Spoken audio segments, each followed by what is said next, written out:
Okay, let's get through this. Look, this is about interview questions about emotions. Look, I've studied over 25,000 hours of acting class time. That's a lot of work. I've seen a lot of different people in a lot of different emotional situations, plus all of the other stuff I've worked on. Hey, so let's do this. Look, I'm going to have a couple of unique perspectives in this, hopefully more than just a couple. So let's go through these questions. My name is Simon Blake. All right. Uh, First question is, how do you define emotions? I define emotions that's emotions are going to be something that's going to be beneath the chest level. So you're literally looking at the mid chest level. Your emotions are going to come from the diaphragm area. You're going to have the emotions. They're going to be activating you from a level that's not just hitting the top part of your chest. It's when the energy of receiving another actor occurs, and when you're receiving the other actor, literally you'll feel the impact of the other actor if you actually take them in. And the impact will be, if you take them in and there's an emotion, the impact will hit something that's beneath here. And that's going to be a way that's going to be able to tell if you're actually working with an emotion, or if you're working with a feeling, or if you're working with a thought, or you're working with an idea. So this is an important question. That's how I define emotion. It's whether or not is the energy actually hitting, which part of the body is the energy actually hitting? Is it going internal? Is it something that's just deflecting off? It could deflect off different areas, but you're still in the. Are you beneath here? Are you actually in the gut? Now, back in New York, back in the day, they used to call it gut to gut work. Gut to gut work used to be done in all sorts of different situations with improvisations and exercises for acting. And this is just as important for music, guys. So, look. All right, second question. What role do emotions play in decision making? Look, decision making is not something that you should have or be doing with your intellect while you're acting or doing creative work. The artistic value and the connection that you actually have with your actual audience is going to happen only when you actually have that connection hit that emotional level. So you're not making an emotional decision. Well, typically, many people are doing their decision making, not making an emotional decision. What you actually have to be able to learn how to achieve, if you're going to be an artistic actor, if you're going to be an emotional actor, if you're going to work in music with your emotional levels, you're going to be working in a way that's going to be able to work with your emotional intellect, your emotional element, your ability of being able to put more of yourself and receive more of another within you while you're actually working and doing your creating. And that's going to be able to create a total change in your decision-making processes. Your decision-making processes are not going to come from intellect. And when, look, when actors first experience this, it gets pretty interesting because their instincts are they learn how to be able to connect their instincts to all of these different parts of themselves. And it's a beautiful thing, because then they get on a journey of transformation and growth. They start to learn about the emotional areas that they actually have within themselves. They start to be able to achieve the ability to do all kinds of things that they would never have been able to relate to or connect to. And what that does is that's when the talent actually starts to expand.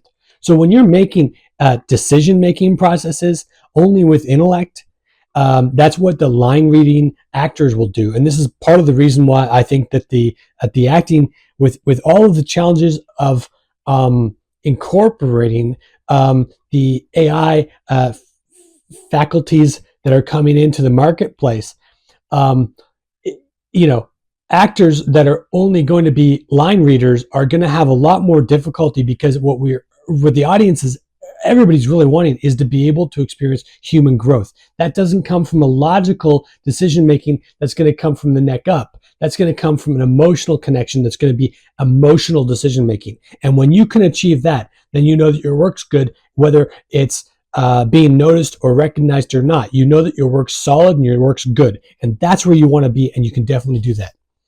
All right, good question. All right, Next question is: can emotions be controlled or managed, and how? Okay, look, you want to be able to manage the ability of making sure that you don't do harm to yourself or others when you get activated with your emotions. That's a given. That's going to be something that is part of the learning process when you're learning to be able to work with emotion. Emotion is going to spark responses in your body that are going to be visceral. Visceral means that they're going to be felt. It's literally it's as you know, the expression cutting, it's as thick as butter. When the emotion is in the room or in the acting scene or in the music video, and the emotion is as thick as butter, you could cut it with a knife. That's the expression. It's because literally there's that construct that's actually there. So you don't want to be able to manage your emotions. You want to be able to just manage them enough to be able to make sure that you're not being spastic with your emotions. Now, really talented actors or working on very incredible scenes, there could be some stuff that would come out like that. But for the average actor, you're not going to be getting to those levels of intensity. So the only thing that you're looking to control is making sure that you're not physically doing anything wrong to anybody, and you're not doing anything that's damaging to yourself. And that's the only control that you're looking to do. Other than that, the fact that you have the ability to be able to explore the emotions that you actually have in your work, that's going to be the thing that makes a difference. So how do you control or manage your emotions? You give your emotions the freedom. Your emotions rest beneath your feelings. So your emotions are down here. Your emotions are going to be below your chest level. Your emotions are going to be something that is not just a flittering idea. It's not just a flittering feeling. It's not a flirtation. It's not all of these other receptors that are fantastic. And those are moments in films too.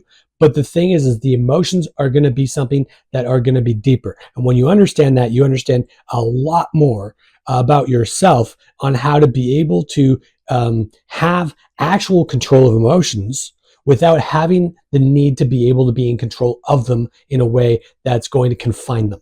So you want to be able to make sure that they're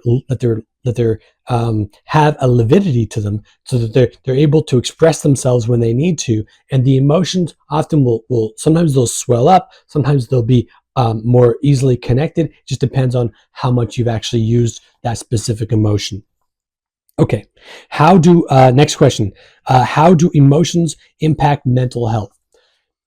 Most people, look, mental health is, again, something that's dealing with logic.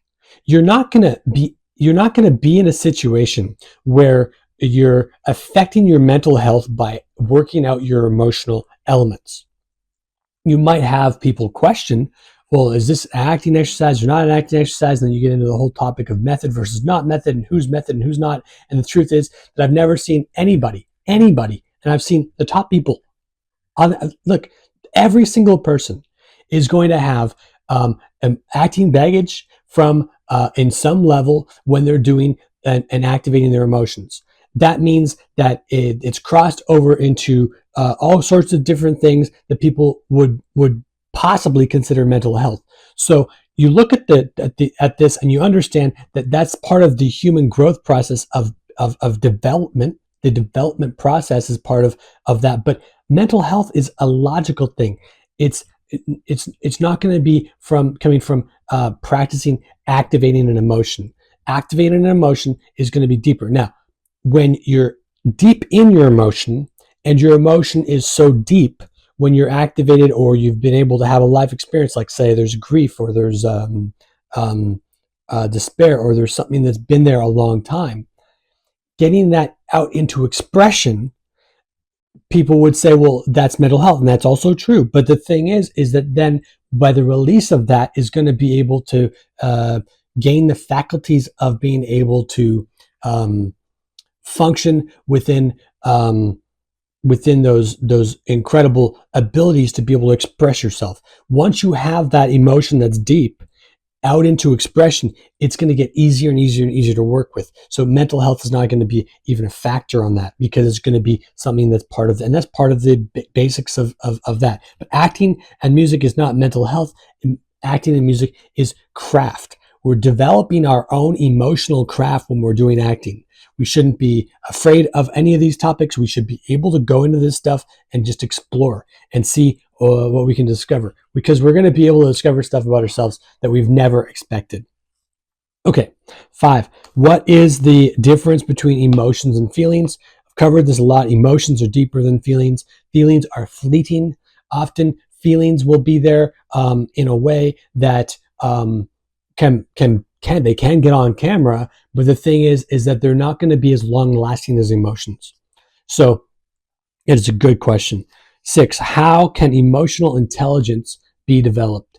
Emotional intelligence is the ability to be able to make decisions at your emotional level versus your logical level. So the difference is the one easy way to be able to describe this is when you look at people that are infatuatedly in love, that they're infatuated with each other, that they're not actually in a deep relationship of love, their feelings will come and go like a yo-yo. One day they'll really like each other, the next day they won't, etc., etc. Or they'll struggle with this and stuff, and that happens in life and acting and acting scenes and everything else. When you look beyond infatuation, then you get to the point where you start to activate your emotional intelligence. That's when the depth of your emotions start to be able to give actual real intellect, which is solid intellect, which means that when you get activated within those emotions, you're going to have the depth of feeling over and over and over. And that's the difference between an infatuated relationship versus something that's an actual relationship that doesn't have the depth. When there's an emotion that gets activated with depth, often it won't be able to quite put your finger on it 100% because there's depth to it. When you're dealing with infatuation, you might be able to catch that moment, but the moment would be fleeting, and sometimes that can lead down the road to a long-term relationship with different people. But the same thing would be true if somebody likes having a certain type of passion, and then all of a sudden the passion vanishes. It's because we're dealing with the topic of infatuation. So the real thing about emotional intelligence is emotional intelligence doesn't come from the logic. Emotional intelligence comes from the gut. And that's the easiest way to say it. All right, 7. How do cultural differences influence emotional expression? Cultural differences will often be assumed or already pre-understood things that will be normalcies within the culture. So there might be mannerisms that would affect cultural elements, and the mannerisms would be understood, but yet only if you are familiar with that culture would you even know that that's the actual mannerisms.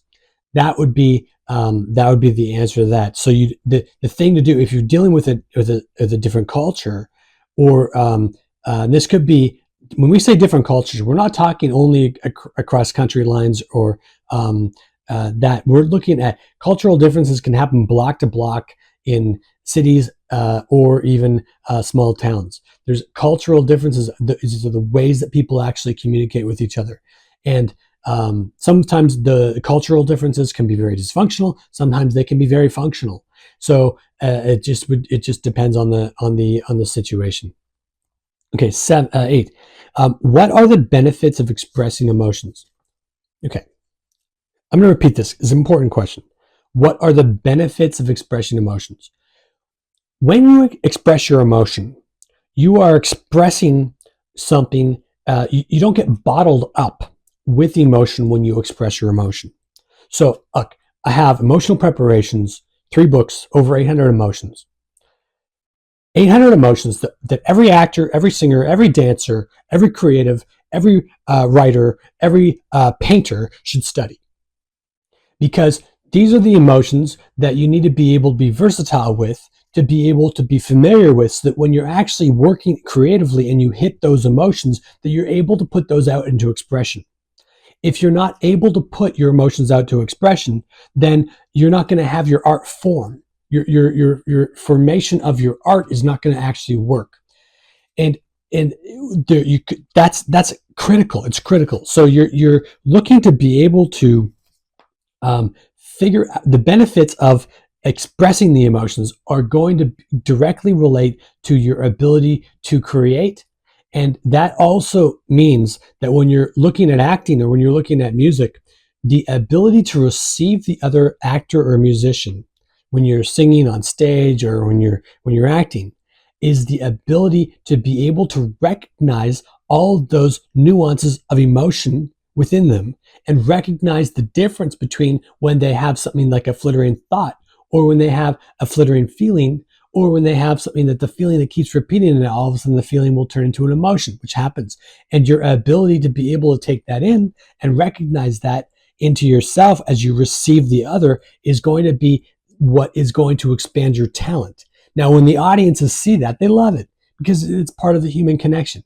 And what you want to be able to achieve is the ability to consistently do that all the time.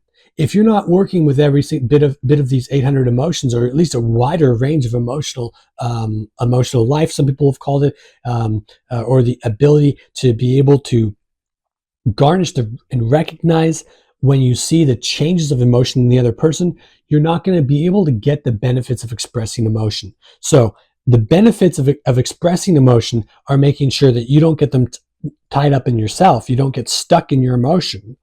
And then also, that also leads to the ability to recognize emotion in other people. It's a good question. All right, 9. How can suppressing emotions affect physical health? Okay, so backaches, any kind of ache, headaches could be suppressed emotion.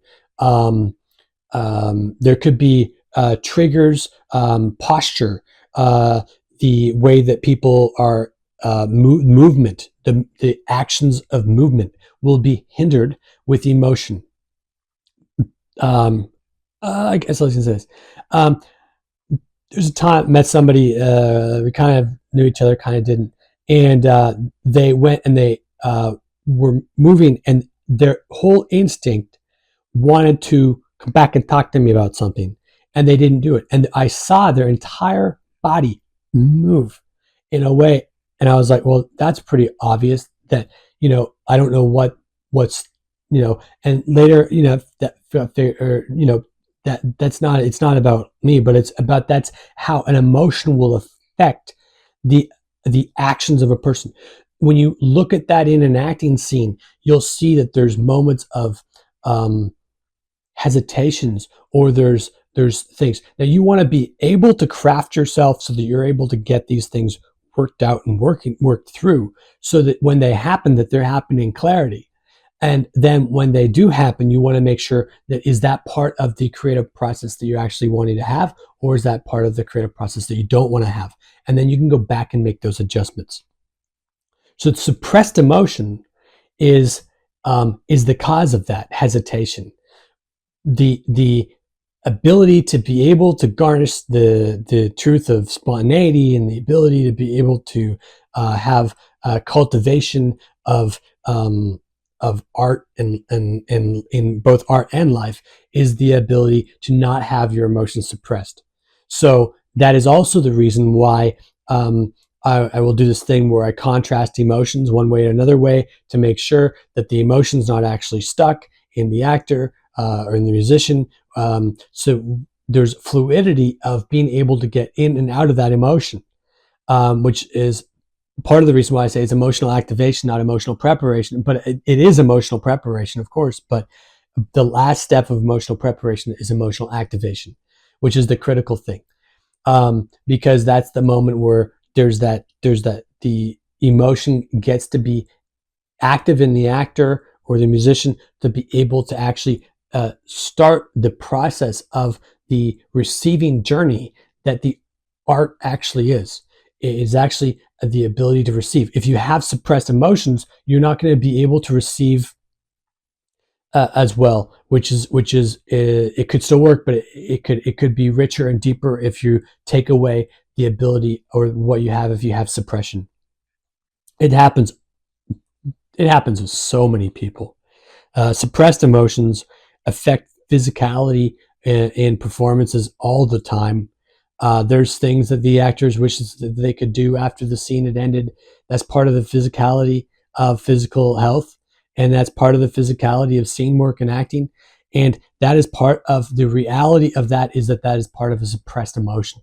The emotion was not free enough. It was not warmed up enough. It was not activated enough. The actor had not worked with that part of their talent enough. And then they had that restriction happen. And then that affected but that's also part of human growth. So the audiences don't necessarily look at suppressed emotion as being something that's good or bad, as long as it fits into the storyline. So just understand that that's part of a growth process. All right. 10. Do you believe emotions are universal across all humans? Hmm. Yeah.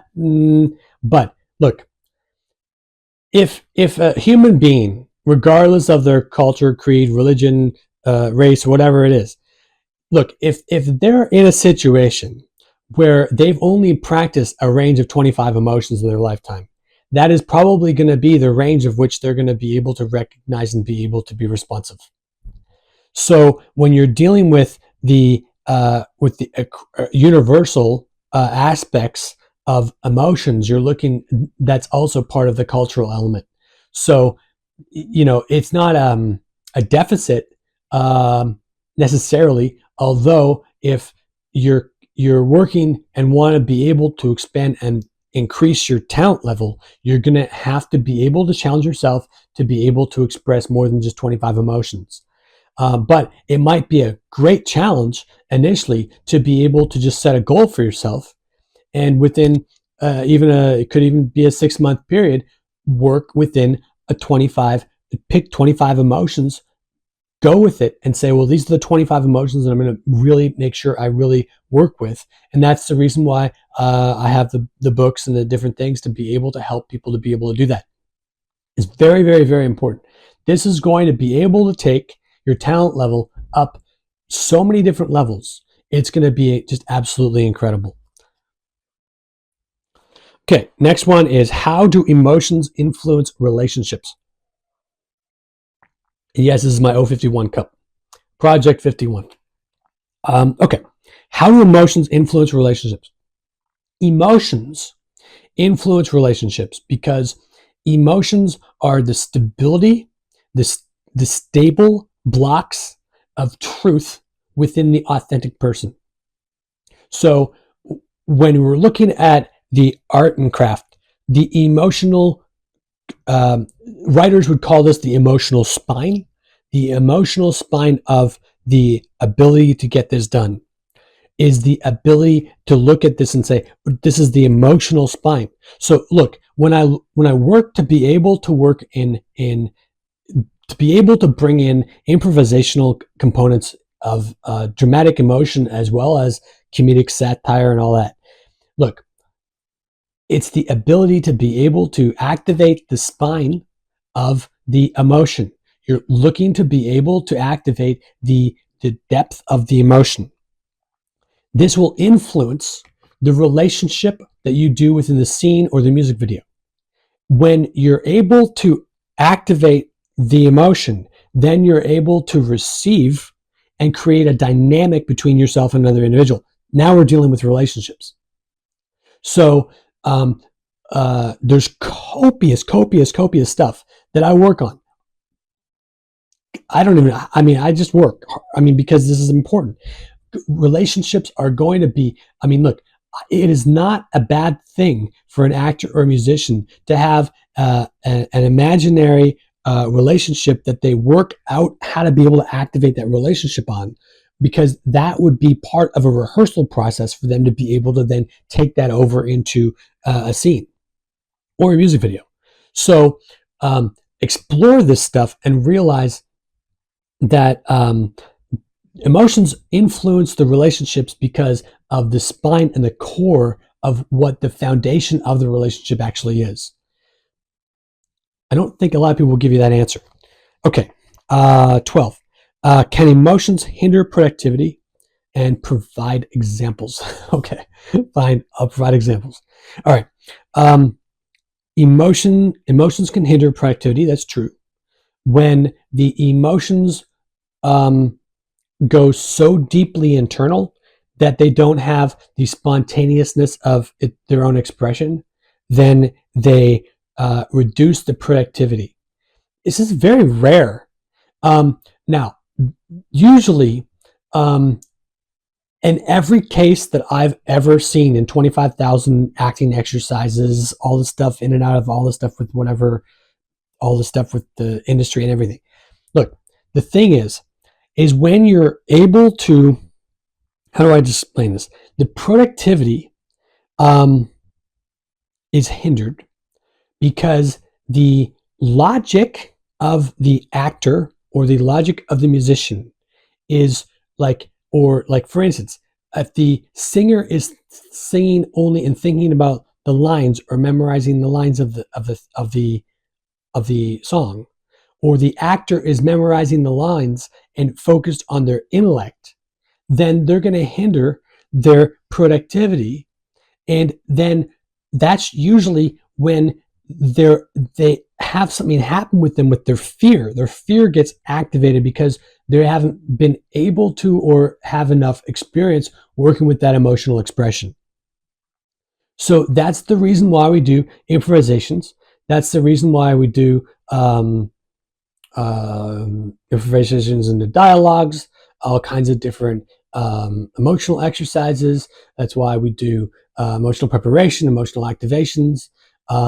We do cultivations of imagination exercises to be able to make sure that we're able to go in and out of the emotions to be able to have that fluidity. So, can emotions hinder productivity? Is the question. The answer is yes. And can we provide examples? I kind of did, but let me think of another example. Um, Great example. Look, if an actor, singer, dancer, writer, creator, if they are not yet ready to work through an emotion, they can't. They're going to be hindered when they try and put that emotion into their acting. If you have not dealt with that emotional thing within yourself at a level that you've dealt with it, if this is a personal injury that you have that you haven't yet dealt with, but it's an emotional injury, you're not going to be able to do your craft with it as well because you're going to struggle with the fluidity. Now, sometimes you can time it right where you're going through a pain of some sort and then all of a sudden you're able to put that out into expression. And that's a time when sometimes coaches can be very helpful, but not always because it depends on the coach. It depends on the emotion. Sometimes actors will need to go through quite a few different exercises. It might take 2 to 3, 4, 5 months. It depends on how deep the emotional component is. Sometimes it's an emotional wound, sometimes it's not. So, but the depth of that, if you're not ready to work with that emotion on a professional level, you still have things that you need to deal with that emotion on a personal level. So that's my example.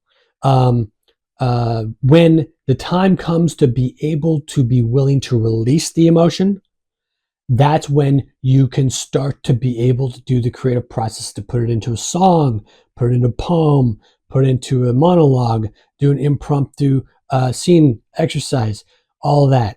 But you've got to be willing. There's a point where you've got to be willing to let go of that emotional element and throw it out like it doesn't matter, even though it does matter, but you're throwing it out there. You're going, well, there's a moment of release.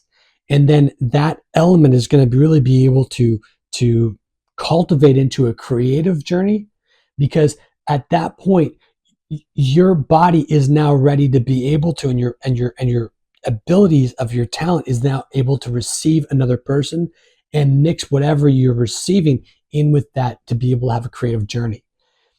Before that, you're not ready to experience the dynamics of that experience in full.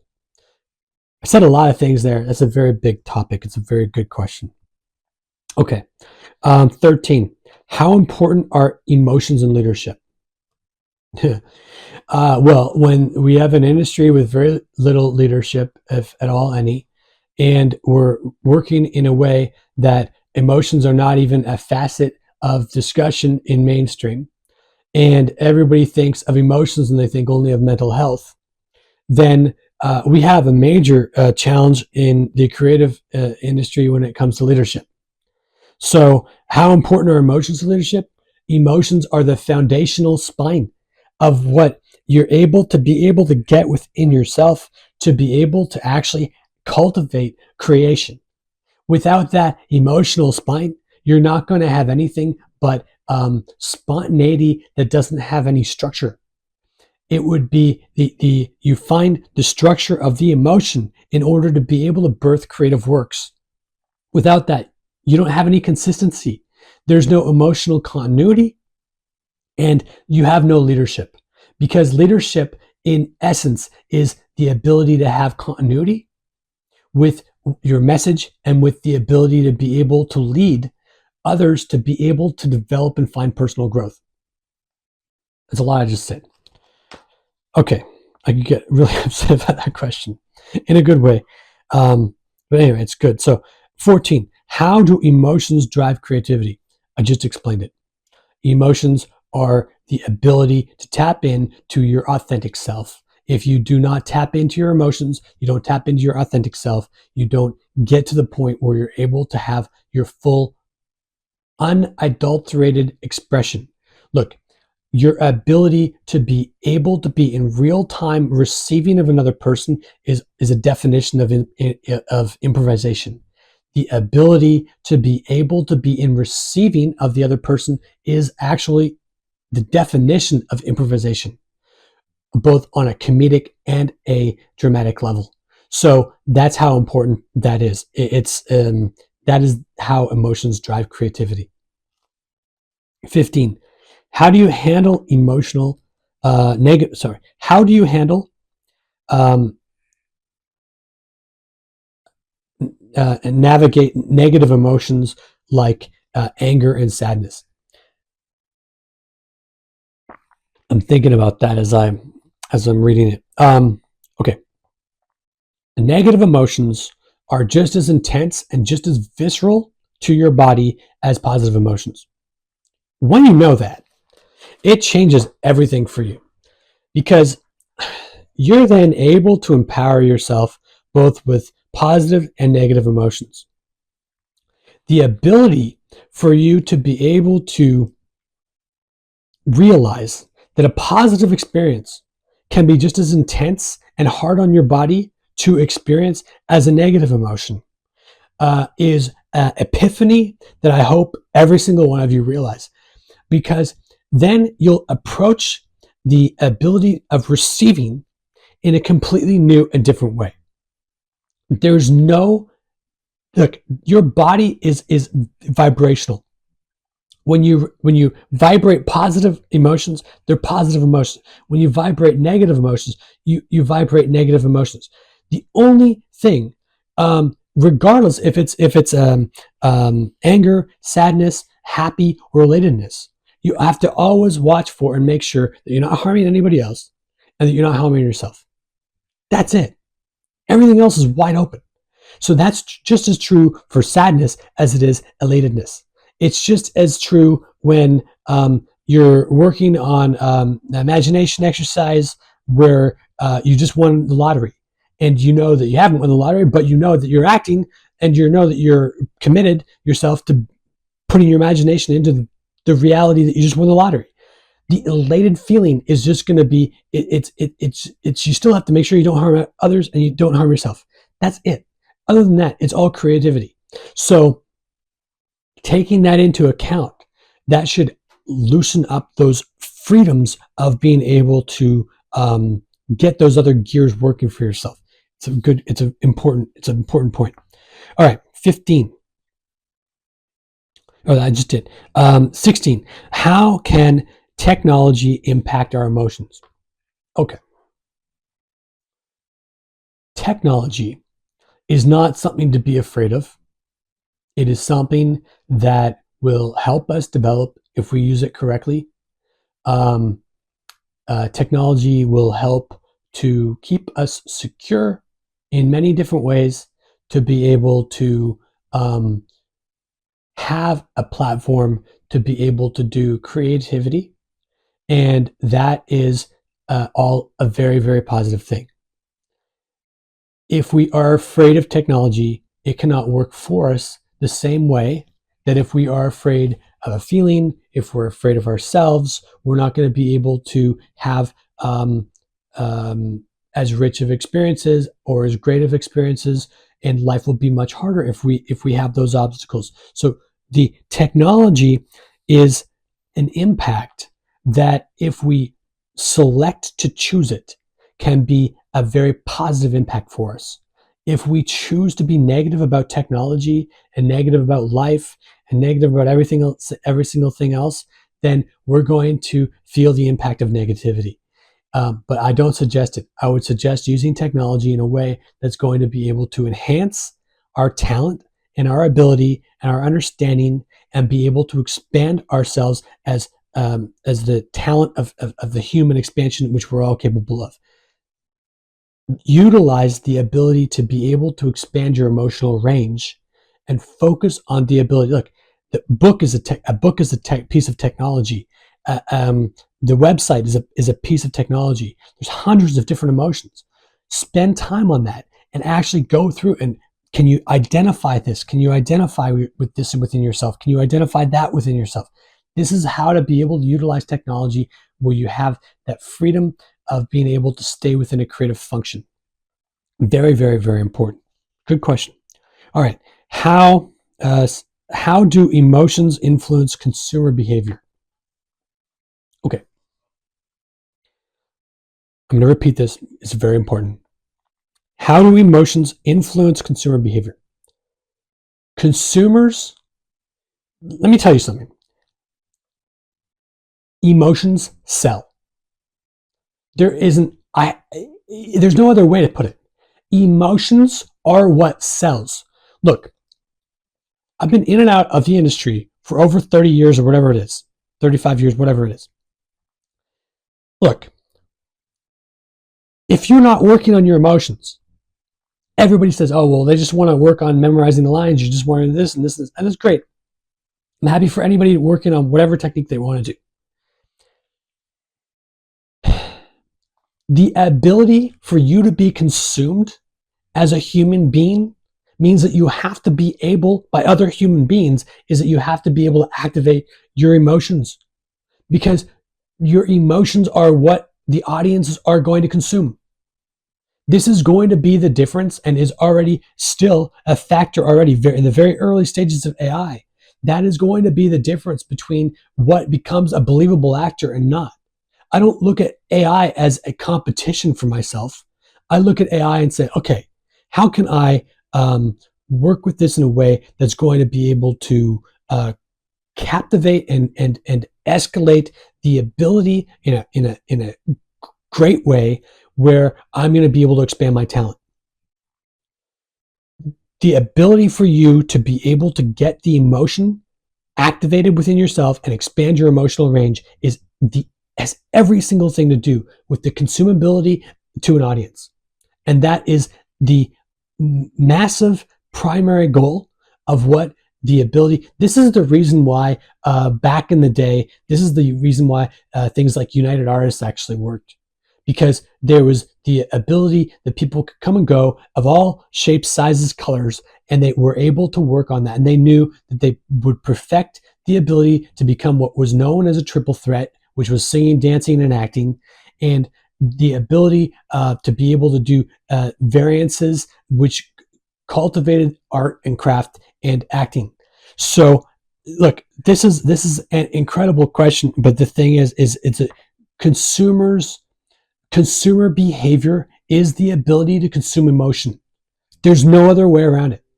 I have been saying this for decades, and it is the but obviously, you know, it's incredibly important. there's a lot of things I could say. I could write a book on just that. Okay, next question. What strategies do you use to stay emotionally balanced? That is an incredible question. Let me tell you my secret. Look, strategies to use to stay emotionally balanced. If I'm working on being a hero, I'm going to also work on being a villain. I'm going to work on what is I call contrasting emotion.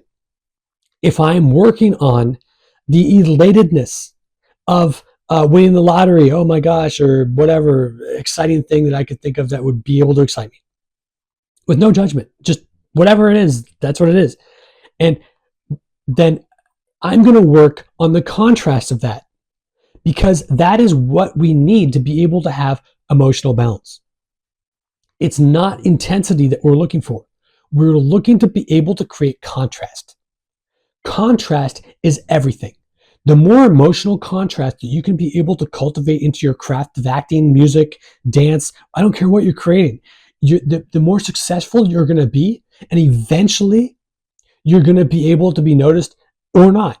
But likely something's going to happen where you're just going to continue to do the cultivation with those kinds of understanding of how significant the ability to activate balanced emotion actually is.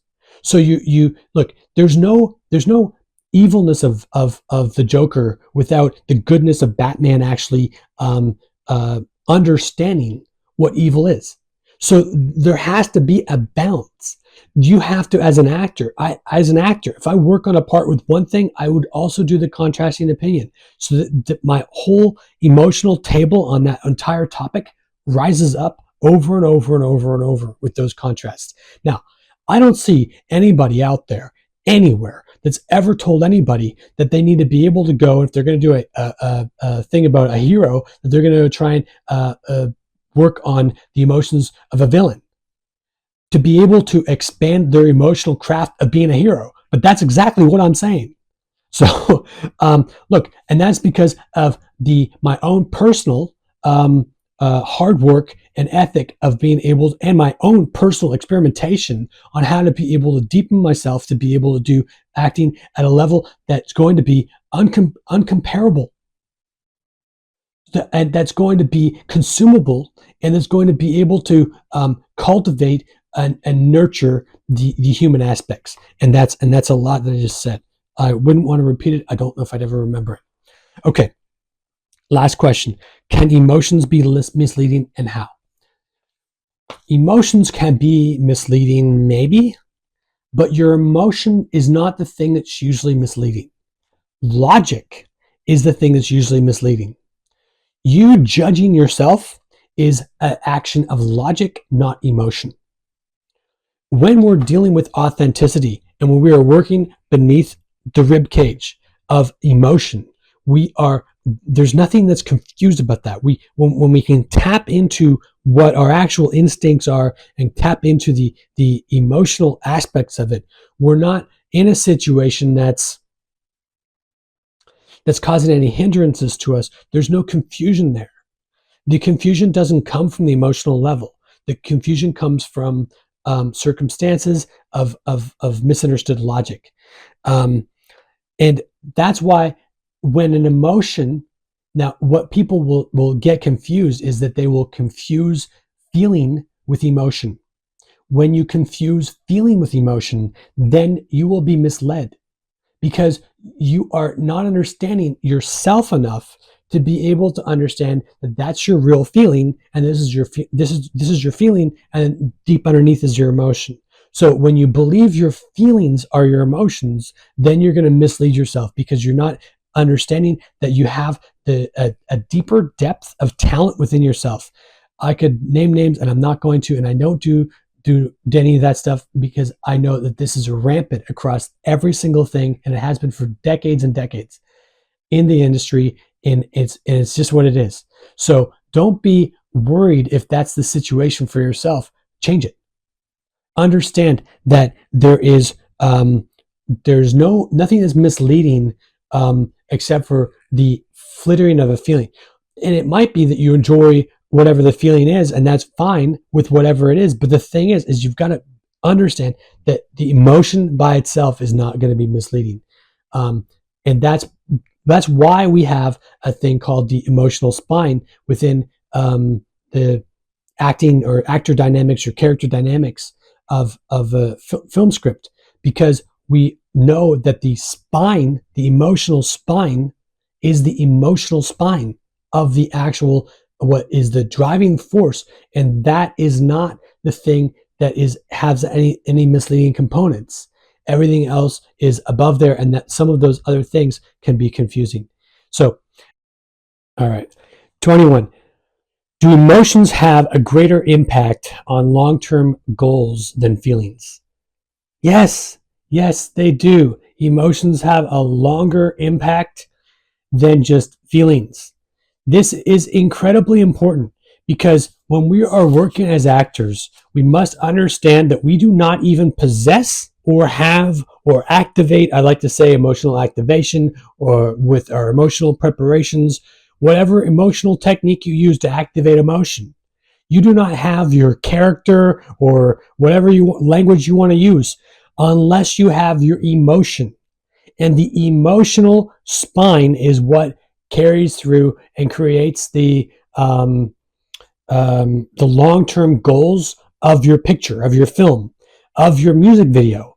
Even a music video should have dynamics with the actors or singers or musicians, that they all have emotional spines. This is how to be able to assemble a correct music video. These are going to be much longer term goals than feelings. The feeling would maybe be something that would take you from date to date, and then you'll see as things go through. Emotion would be something that you know that you're working towards making something long term, and you're sure about it. So those are the differences. Very good question. Okay, 22. How does emotional intelligence relate to prioritizing emotions over feelings? This is a tricky question, and it's tricky for a lot of other people, but let's clarify this because we can have complete clarity of this. Emotional intelligence, it's not intellect. Emotional intelligence is not intellect. Emotional intelligence happens beneath the rib cage. We're dealing with emotional intelligence. We're dealing with something that happens in the gut level.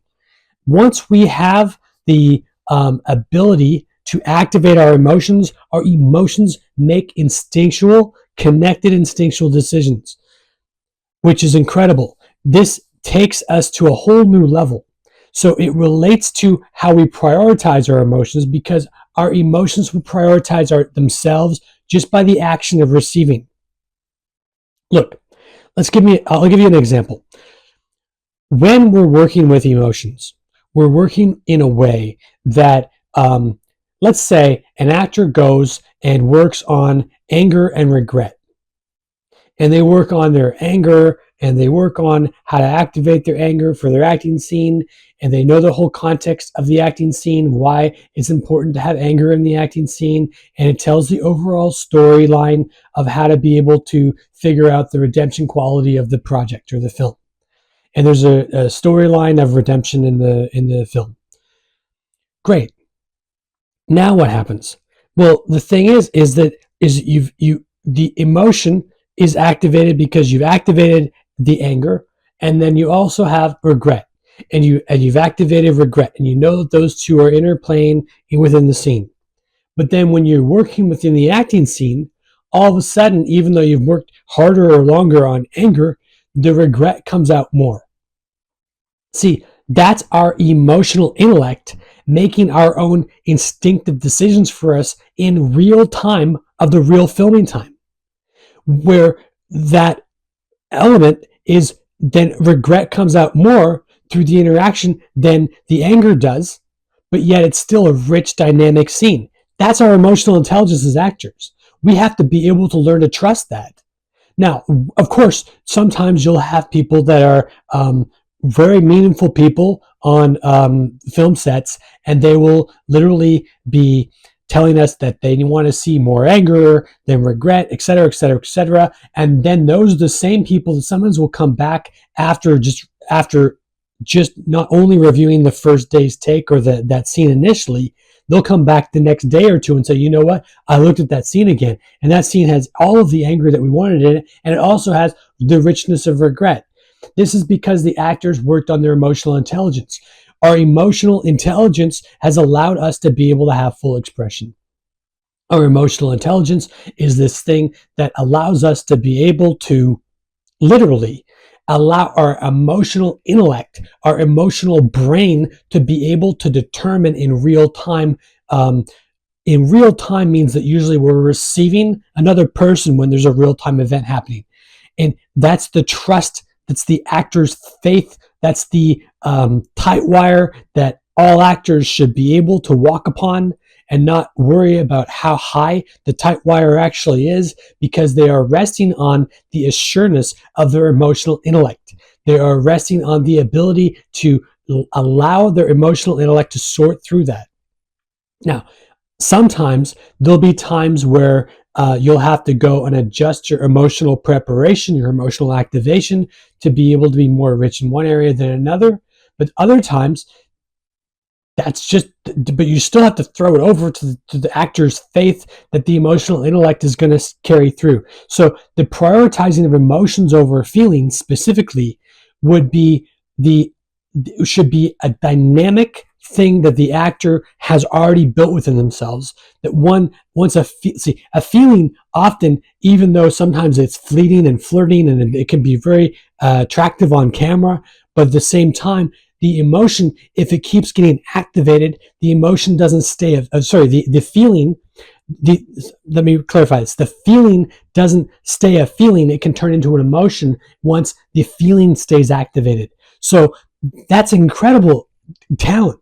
The ability for us to be able to trust our emotional intellect to know the difference between an emotion and a feeling. And when the feeling keeps flirting and flirting and flirting, all of a sudden there's something serious that goes on, then we have an emotion that's been activated. And that's part of our emotional intelligence. It's actually a 3 or 4 part question. It's a good question. Okay, next one is, are emotions more consistent than feelings? And why might this matter? I like this question too, because look, emotions are more consistent than feelings. When you go back and you ask yourself every single day for 1 or 2 weeks the same question and see whether or not you get the same answer, you're going to be starting to tap into your emotional intellect. You're starting to tap into your emotional, your instinctual intellect, the ability for your instincts to be able to give you back responses with true authenticity. That's going to garnish more consistent results than when you're just going off the feeling of a circumstance or a feeling of a moment, because you have a consistency to the emotion better than when the feeling. Now, if the feeling keeps returning over and over and over, it's not going to stay a feeling. It's going to become the feeling itself will turn into an emotion. And the maturity of a mature artist, and I'm not talking about maturity as an age. We're talking about the maturity of whether or not the actor, musician, the talent is going to recognize and allow the flirting feeling to continue to happen until it turns into an emotion. And that's another moment that the actors will show that the actors have tremendous talent, because they haven't sent away the feelings that they have or that get activated in them, but they also don't recognize those feelings as an emotion. And this is a huge difference. It's a great topic, and this is why it matters, because this is what the audiences actually connect to us when they're actually the audiences often might even know what we think or what we're going to feel if they're watching us closely enough, especially if they're very talented people in the industry.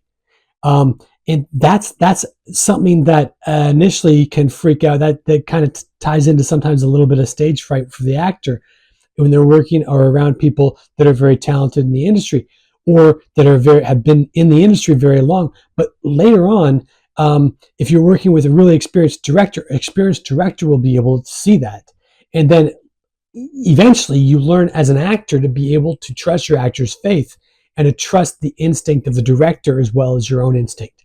So I hope that answers that question fully. There's a lot more I could say on it. Okay. Next question is, how can focusing on emotions rather than feelings improve self-awareness? Okay.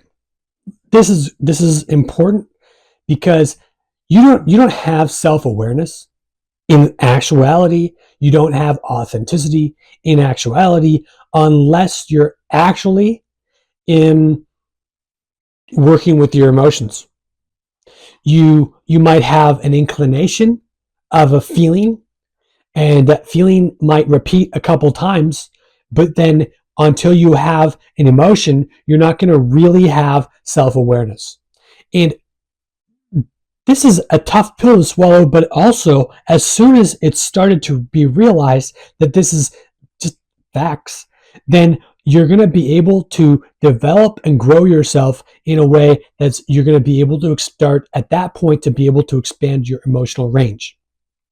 Your emotional range doesn't have a chance of expanding until you're working with the ability to improve your self-awareness. The self-awareness is also personal growth, personal development, but the self-awareness is the ability to stay present with the other actor, with the other musician, with the other performer. But the reality is that you're in a situation where you're self-aware enough to be able to recognize the difference between a feeling and emotion, and also recognize the frequency of the emotion. Do you recognize that emotion within yourself? Do you identify the emotion in yourself, and does that identify with the other actor? That's the key. You want to be able to create the synergistic or the synergy between the acting scene, and then that really encapsulates the ability to be able to really work well and get things working and activated. It's a really important question. Okay, next question. How do emotions influence creativity, and how do they influence innovation? Okay. Innovation is not going to happen in creativity unless you are working in a way that's grounded, and unless you're working in a way that is going to be able to, you want to do acting work in a way that 1 + 1 can equal more than 2. You want to be able to work in a way where you're working a multiplication table of talent versus an addition table. You want to be able to take in new components to be able to see if there's synergy, which is the multiplication of the talent that's put into the project. If one actor has tremendous anger because they're in a breakup scene and they realize that it's a terrible example, but let's say they're have 1 or 2 children with a man, and or let's just say this is atypical, but it could be either way, either gender. But and they find out that their partner has cheated on them, and they have that anger. So in this case, we'll just make it the actress. The actress has the anger of the that circumstance. They find the anger of that element. Now, let's say it's a total misunderstanding, and she believed a rumor about it, but she still gets the anger about the whole thing. And the guy has a contrasting opinion, doesn't understand what it is, didn't do it, and was out, doing something productive. Now, let's say those dynamics are there. See, this is where we have the innovation, the ability to create and have a creative scene rests on the innovation. The innovation of whether or not these two authentic sparked emotions are going to not reproduce something that we've seen in the past, but actually produce something that's in real time, in a real time synergistic way, which is taking each other in. Synergy also has to do with connection. And the ability to be able to do that will encapsulate all sorts of options and incredible things. So, as the audience, you might know that there's a misunderstanding before the scene starts, that the woman thinks that the man's cheated on her, and she thinks she has proof of it, and they have two children together, and we don't know. I mean, now as the audience, we don't know. Like, is what's the outcome going to be? Because now we've actually properly set up the scene. So, but that's the creativity element. That's how emotions can affect creativity in that specific example. But the innovation comes from the what is known as the working off. The innovation comes off of the ingenuity of not knowing what the determined outcome would be. So, and this goes back to what I was saying about the multiplication table. We want one piece of talent have one raw emotion. We have another piece of talent that has another raw emotion, and we want to be able to get to a situation where we know that that's going to be a multiplication table of their talent. It's creating more than just the single event of what it is. Now, that's an everyday workout for me as an actor. It's completely, absolutely achievable. This is 100% doable, but you've got to be able to have the understanding of you're knowing that you're entering into something that's going to both have creativity, which is the creativity of the setup, and then you're going to also have the innovation of the unpredictability of factors and how it's going to actually formulate within the acting scene.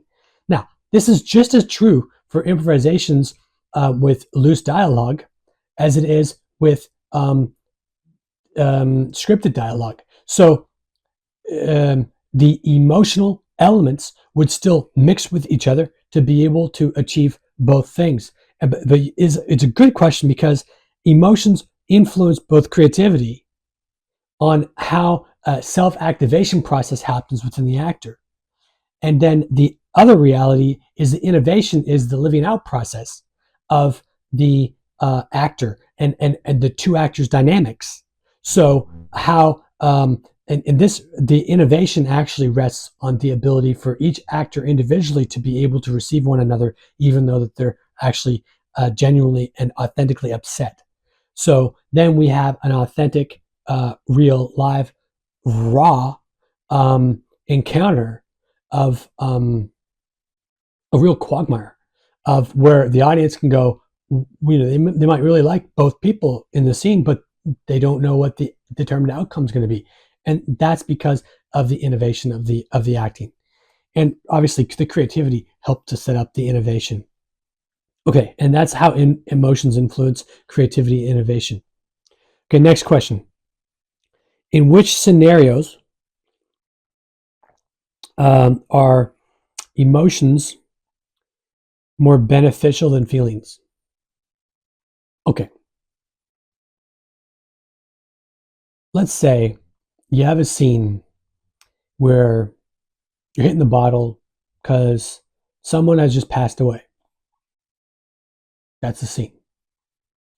And you have a monologue on the scene about how you're feeling. They're doing a little bit of a montage video, almost like a music video segment of the scene of an actor hitting the bottle. Now, look, if emotions are more beneficial to work with, because take after take, the emotions are going to be in you, and they're going to be able to spark something that's going to really be able to cultivate the emotional pain or nuances. It's not always pain. It could be there could be elements of relief just as much as there could be elements of despair when dealing with something of somebody hitting the bottle, or it could be regret because of things that hadn't been done or hadn't been said, et cetera, et cetera, et cetera. So the emotions are going to be more beneficial than the feelings, because the emotions are going to be, the undercurrent is going to be stronger. the camera absorbs emotion.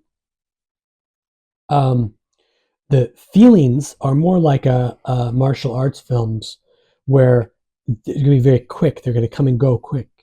Where the camera will capture it, but the resonance, the resonating effect of the emotion is going to be something that um, hits the core of the person, and the core of the person then has this richness of the internal quagmire of the this. Now, look, you might have tears, you might not have tears, but if you have tears, they're going to be deep tears when you're working with emotion. If you're working with feeling and you know how to be able to activate some tears, it's going to be a different thing than when you're really working with depth of emotion. The emotion will still have a bigger effect than um, the film effect of just having tears. So know that, and that's a lot of that's a lot of things. All right, next question is, how can educators teach the importance of emotions over feelings? Okay, well, I think I have. I think I am. And please ask me more questions. And most educators in every creative field and non creative field don't understand that the emotions are so different than feelings. See, this is the reason why people struggle with stuff like grief or despair or regret. See, people are in regret. They're working through regret because they had a real feeling and they didn't actually respond off of it. And what that does is that leaves them with regret because they didn't know how to be able to, or they did know how to, and they made a logical choice instead where they chose to ignore their own instinct and their own feeling. And in both cases, they're left with a part of regret because of what they've done to themselves. So um, it's a really interesting thing. Educators that don't know that emotions are deeper than feelings will never be able. That's the whole construct of treating the symptom rather than treating the disease.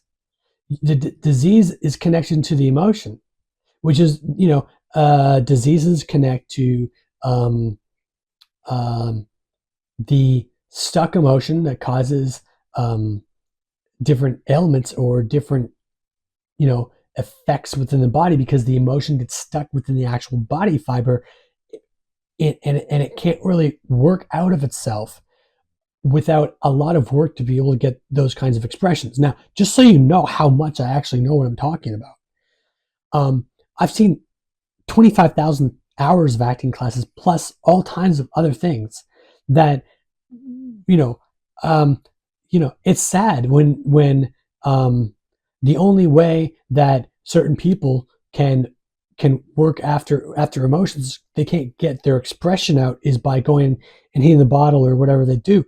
And I'm not judging that, because at least they're trying to be able to find something to be able to put that into expression. But that's how important this question is. The difference between emotions and the feelings, and being able to recognize those two, are just vital for really the health of the artist. So it's a great question. I'm going to go to another video. Hold on.